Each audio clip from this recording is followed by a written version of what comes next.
حضرت آدم علیہ السلام۔ جب انسان نے پہلے اس زمین پر قدم رکھا، اللہ تعالیٰ نے انسان کو دنیا میں بھیجنے سے پہلے انسان کے زندہ رہنے کے لیے تمام سامان پیدا فرمایا۔ ہوا، پانی، آگ اور مٹی، یہ انسان کی بنیادی ضرورت تھی کہ بغیر تو انسان زندہ ہی نہیں رہ سکتا۔ انسان کے جسم میں قوت پیدا کرنے کے لیے کھانا بھی ضروری تھا۔ اس کے لیے اللہ نے پھل پھول، میوے، پودے، ہرے بھرے درخت پیدا کیے۔ اس کے علاوہ سر اٹھائے بلند و بالا پہاڑ، رواں دواں گنگناتے ہوئے چشمے، پھل کھاتے دریا، بکریاں، سمندر، چاند اور سورج، ستارے، غرض کہ ہر چیز جو انسان کے زندہ رہنے کے لیے ضروری تھی پیدا کی۔ ان سب چیزوں کے علاوہ انسان کے آرام اور سہولت کے لیے اور چیزوں کی بھی ضرورت تھی، وہ بھی پیدا فرمائیں۔ زمین آسمان کے اندر بے شمار چھپے ہوئے خزانے اور وسائل ہیں، مثلاً لوہا، چاندی، خوراک، تیل، کوئلہ اور گیس ہیں۔ یہ تمام چیزیں انسان کی ضرورت کی ہیں، ان سے انسان فائدہ حاصل کرتا ہے۔ ان تمام چیزوں کو زمین کے اندر سے نکالنے اور دریافت کرنے کے لیے ایک ایسی ذی عقل اور علم رکھنے والی ہستی کی ضرورت تھی جو ان تمام چھپی ہوئی اوجل چیزوں کو ڈھونڈ کر نکالے اور اپنے ہی لیے کارآمد بنائے۔ یہی ہستی جسے انسان کہا جاتا ہے۔ انسان کو اللہ نے عقل اور سوچنے سمجھنے کی صلاحیت عطا کی، پھر دنیا میں بھیجا۔ سب سے پہلے انسان حضرت آدم علیہ السلام تھے۔ انسان کی نسل حضرت آدم علیہ السلام سے چلی اور تمام انسان حضرت آدم علیہ السلام کی اولاد ہیں۔ اللہ تعالیٰ نے حضرت آدم علیہ السلام کو پیدا کرنے کے لیے ارادہ ظاہر کیا اور فرشتوں سے کہا، میں زمین پر اپنا خلیفہ بنانے والا ہوں۔ اس پر فرشتوں نے اعتراض کیا اور کہا، کیا آپ زمین پر انسان کو پیدا کرنے والے ہیں؟ انسان تو زمین پر فساد برپا کریں گے اور خون بہائیں گے۔ ہم تو تیری پاکی بیان کرتے ہیں اور تیرا شکر بجا لاتے ہیں، کیا ہم عبادت کے لیے کافی نہیں ہیں؟ اللہ نے فرمایا، جو میں جانتا ہوں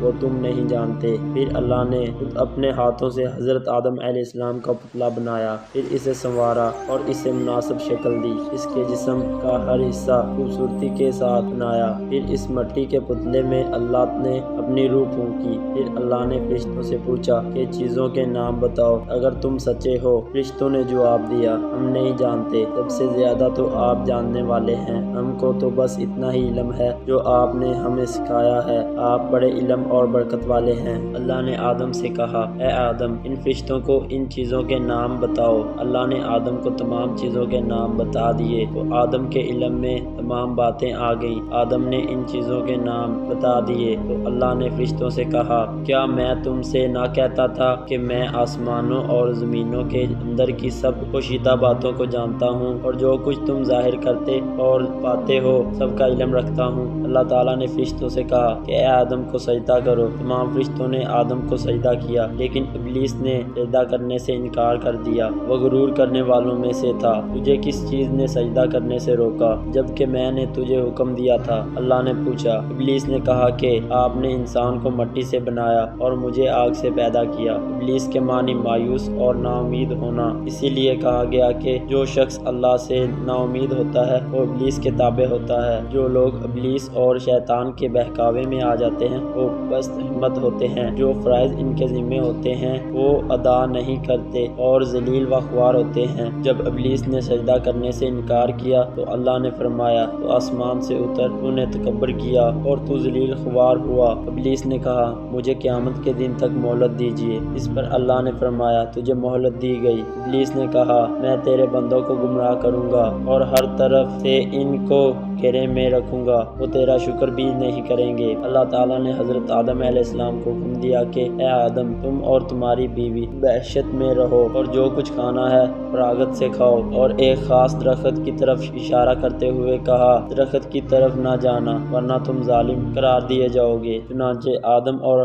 حضرت بی بی حوا آرام سے رہنے لگے تو شیطان نے دونوں کے دلوں میں وسوسہ ڈالا کہ تمہارے رب نے تم دونوں کو اس درخت کے قریب جانے سے اس لیے منع فرمایا کہ کہیں ایسا نہ ہو کہ تم ہمیشہ ہمیشہ کے لیے زندہ رہنے لگو۔ میں تمہارا خیر خواہ ہوں اور تم دونوں کی بھلائی چاہتا ہوں۔ شیطان کے فریب میں آ کر حضرت آدم اور حوا نے درخت کا پھل چکھا تو دونوں بہشتی لباس سے محروم ہو گئے، ان کے جسم سے بہشت کا لباس اتر گیا۔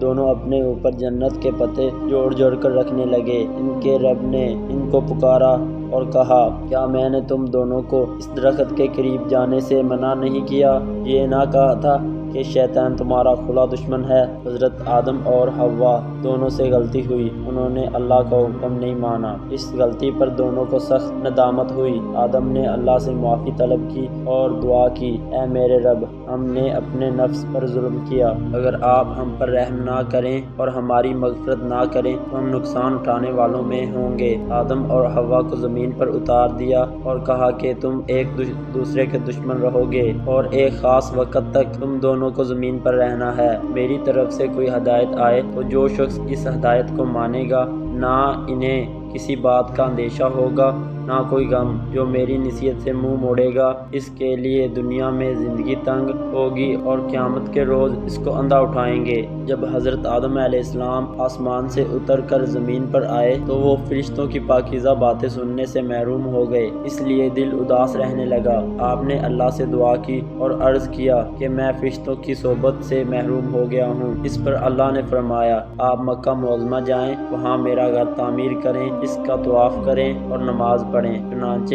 آپ علیہ السلام جبریل امین کے ساتھ مکہ معظمہ گئے، وہاں کعبہ کی بنیاد رکھی، نماز پڑھی اور طواف کیا۔ حضرت آدم علیہ السلام کے واقعہ سے ہمیں سبق ملتا ہے کہ جس کام کو اللہ نے کرنے سے منع فرمایا ہے وہ نہ کریں، جو کام کرنے کا حکم دیا ہے وہی کام کریں۔ یہی عبادت ہے، عبادت نیکی ہے، نیکی عبادت ہے۔